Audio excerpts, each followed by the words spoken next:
Baik, Assalamualaikum warahmatullahi wabarakatuh. Waalaikumsalam warahmatullahi wabarakatuh. Selamat siang Ananda. Siang, Bu. Bagaimana kabarnya? Alhamdulillah sehat, Bu. Alhamdulillah. Nah, hadir semua. Hadir, Bu. Tolong ketua kelas pimpin doa. Baik, terima kasih. Nah, sebelumnya ada yang tahu apa yang akan kita bahas untuk pertemuan hari ini? Tidak, Bu. Baiklah. Yang lain ada yang tahu? Tidak, Bu. Baik, jika tidak ada yang tahu, hari ini kita akan membahas mengenai manajemen keuangan. Sebelumnya ada yang tahu apa arti dari manajemen? Enggak, Bu. Manajemen itu mengatur, mengelola. Nah, jadi kalau manajemen keuangan berarti mengatur, mengelola keuangan. Pintar. Nah, dilansir dari laman NetSuite, manajemen keuangan adalah disiplin ilmu yang bertujuan untuk mengelola sumber daya keuangan suatu entitas atau perusahaan dengan cara yang efektif dan efisien. Manajemen keuangan mencakup berbagai kegiatan seperti penganggaran, perencanaan, pengelolaan kas, pengelolaan investasi, pembiayaan, pengendalian biaya, dan analisis kinerja keuangan. Nah, selanjutnya tujuan manajemen keuangan. Tujuan utama dari manajemen keuangan adalah untuk memastikan bahwa perusahaan memiliki sumber daya keuangan yang cukup untuk membiayai operasional serta memaksimalkan nilai perusahaan bagi para pemangku kepentingan atau stakeholder. Ada yang tahu stakeholder itu apa? Enggak, Bu. Stakeholder itu seperti pemegang saham, kreditor, karyawan, dan masyarakat luas.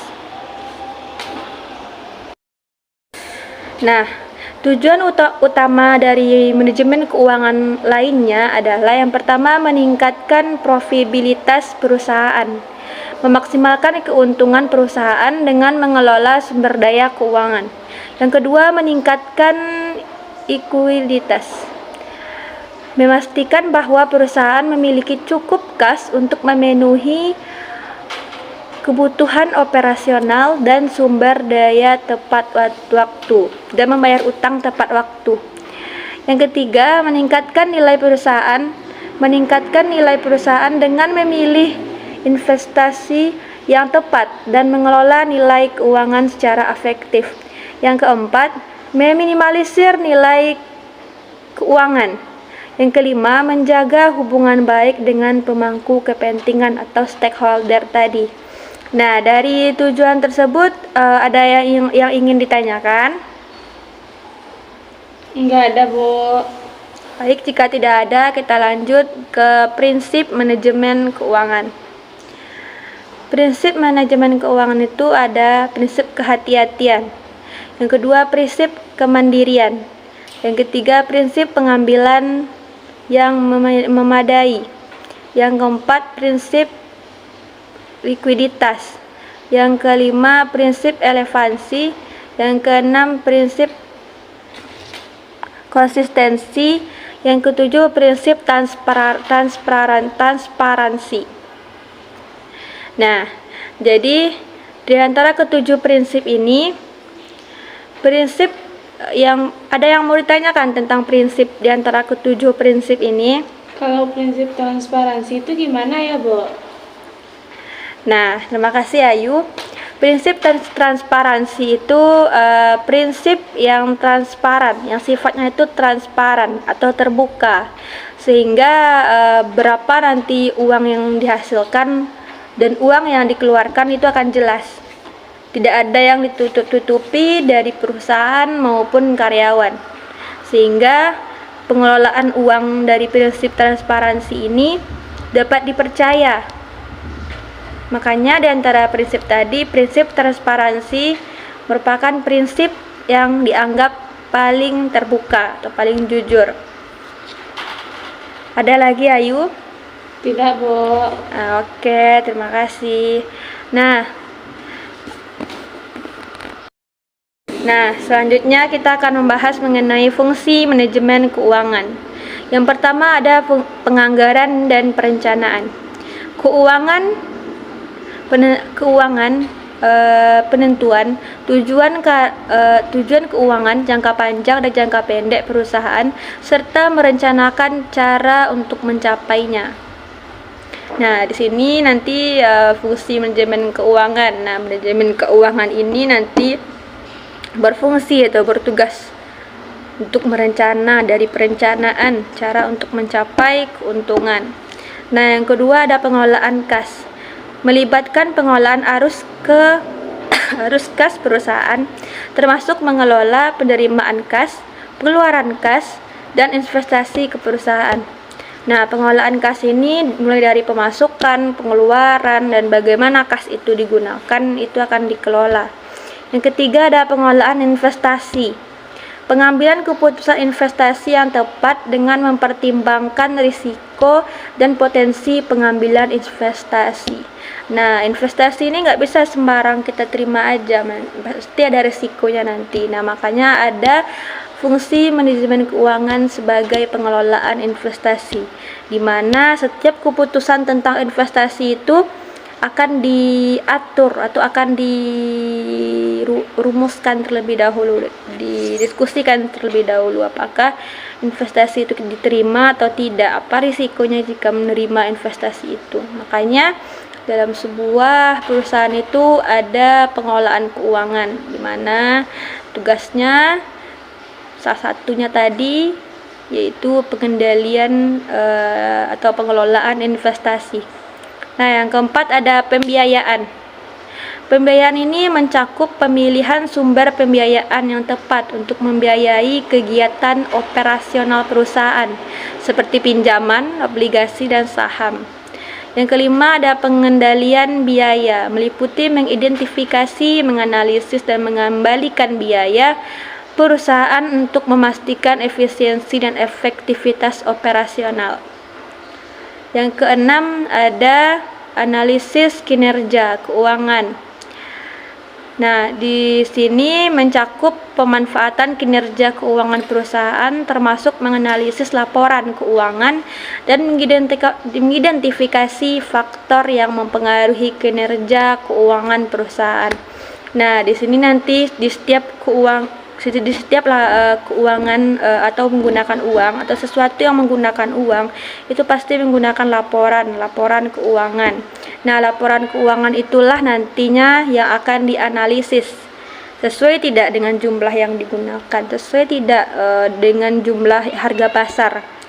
Misalnya harganya segini dan dibuatnya lebih mahal, itu sebenarnya kan tidak boleh. Makanya tugas dari pengelola keuangan atau manajer keuangan ini, dia harus teliti, dia harus bisa memastikan harga ini naik nih, sementara di sini nih naiknya ngelunjak gitu, naiknya cuma segini, ternyata di laporan segini, berarti bisa dipertanyakan kenapa bisa seperti ini. Nah, nanti biayanya akan diberikan sesuai dengan harga pasarnya. Nah, nanti setelah dibelanjakan akan ada laporannya kemana uang itu pergi, apakah benar dia membeli sesuatu untuk perusahaan atau tidak. Jadi di laporan itu nanti ada buktinya nanti. Makanya perlu analisis kinerja melalui mengendalikan atau menganalisis laporan keuangan per bulannya.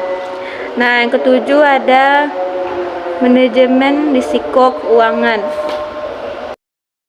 Nah, yang ketujuh ada manajemen risiko keuangan, meliputi identifikasi, pengukuran, dan pengelolaan serta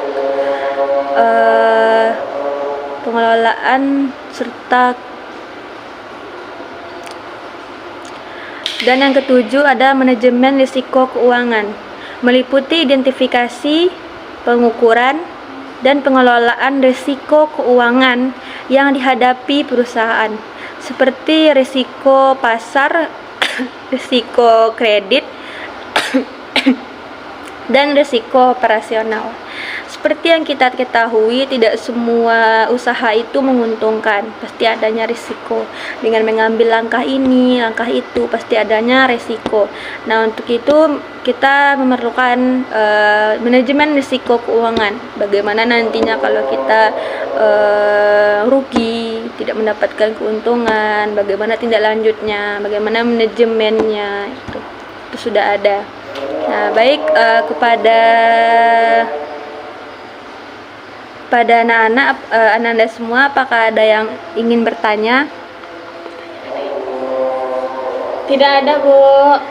Baik, jika tidak ada, langsung saja kita bagi kelompoknya. Nah, karena di absen kita hanya ada 10 orang, maka kita buat 2 kelompok. Satu kelompok itu berjumlah 5 orang. Nah, Ibu minta kalian